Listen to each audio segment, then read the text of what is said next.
जब तुम कोई पूजा करते हो, जब तुम कोई अनुष्ठान करते हो, जब तुम कोई अपनी मनसा पूर्ण करने के लिए सकाम पूजा करते हो, तो तुम्हें ध्यान रखने की जरूरत है कि हमेशा तुम्हारे दाहिनी तरफ एक कलश यानी एक जलपात्र होना सर्वाधिक आवश्यक है।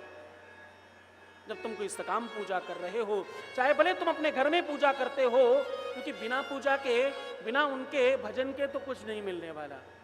संसार में कितने ही चक्कर काट लो, कितने ही लोगों के पास घूम के आ जाओ, काम तुम्हारे तभी होंगे जब तुम देवाधिदेव महादेव के चरणों में अनुराग बढ़ाओगे, अपना प्रेम बढ़ाओगे, तो तुम्हारे सारे संकट कट जाएंगे।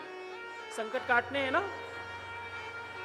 तो तुम्हारी पूजा में एक कलश, एक जलपात्र दाहिनी तरफ होना सबसे ज्यादा आवश्यक है। और एक दिया जलाओ, छोटा ही सही, घी का जलाओ, तेल का जलाओ, जो भी जलाओ, दिया जलाओ, क्योंकि ये पद्धति है। शिव महापुराण कहती है, वो दीप देव रूपस्थम कर्म साक्षी हविंद कृत यावत् कर्म समाप्ते स्यात् यावत् त्वं स्वस्तिरो भव। जब तक मेरा पूजन कर्म चले तब तक आप रहना, क्योंकि आप अग्नि हो और अग्नि भगवान का मुख है। विराट अग्निर्जायत, क्या है?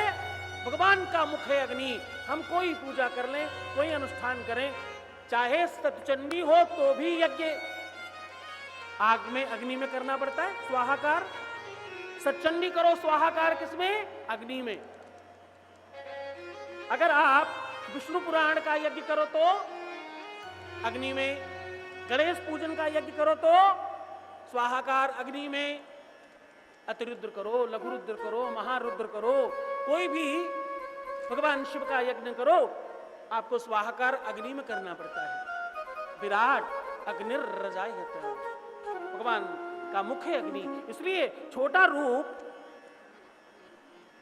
अग्नि का दिए के रूप में जलाकर रखना चाहिए। जब आप दिया जलाकर रखते हो, जब आप अग्नि जलाकर रखते हो, तो आपका पूजन संपन्न होता है। तीसरा नियम, जो लोग अखंड दीपक जलाते हैं, वो चाहे किसी यज्ञ में जला रहे हैं, किसी पूजा में जला रहे हैं, या अपनी मान्यता के लिए जला रहे हैं, जिन पर ज्यादा बड़े संकट हैं, जिनके ऊपर बहुत ज्यादा समस्याएं हैं, जिनको लगता है कि मेरे जीवन में संकट, मुसीबतें बहुत सारी हैं, मेरा कोई भी काम होता ही नहीं है, चारों तरफ से बड़े अवरोध लग रहे हैं, उनको क्या करना चाहिए? उनको थोड़ी सी राई, थोड़ा सा सरसों, थोड़ी काली मिर्च और थोड़ा सा काले उड़द, ये सारी की सारी चीजें थोड़ा थोड़ा लेकर एक बर्तन में रख लें, बराबर बराबर मात्रा में, और उसके ऊपर दीपक स्थापित करें। अखंड दीपक बनाने के लिए हमेशा धागा कलावे वाला इस्तेमाल करना चाहिए और विशुद्ध, शुद्ध होना चाहिए, यानी विशुद्ध सूती होना चाहिए। जितना ज्यादा सूती होगा उतना आपको उसका ध्यान कम रखना पड़ेगा। और तुम्हारा अखंड दीपक बार बार पता क्यों बुझ जाता है? क्यों तुम उसे पूरा नहीं कर पाते? क्योंकि तुम सिर्फ दिया जलाते हो। दिया जलाने की पद्धति है,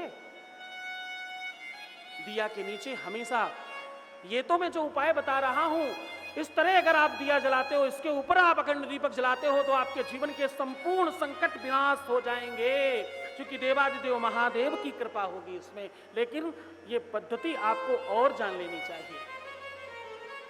दिया जलाते समय आपको 5 बार ओम नमः शिवाय बोलकर ही अग्नि प्रज्वलित करनी चाहिए, क्योंकि तुम्हें अग्नि प्रज्वलित करने का मंत्र नहीं आता, उसको आवाहित करना पड़ता है, उसे स्थापित करना पड़ता है। तो तुम 5 बार ओम नमः शिवाय बोलकर प्रज्वलित करना पहला काम।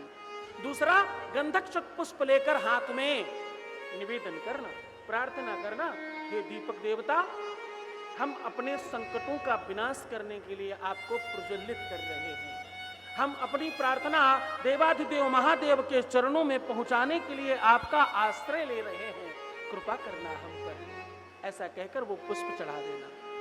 जब तुम इस प्रकार करोगे तो तुम्हें देवादिदेव महादेव की कृपा होगी और फिर तुम्हें कहना पड़ेगा मेरा हर पल, मेरा हर क्षण शिवमय हो रहा है और सुखमय हो रहा है। क्या हो रहा है? जब तुम्हारा हर पल हर क्षण शिवमय होगा तो तुम्हारा हर पल हर क्षण सुखमय होगा।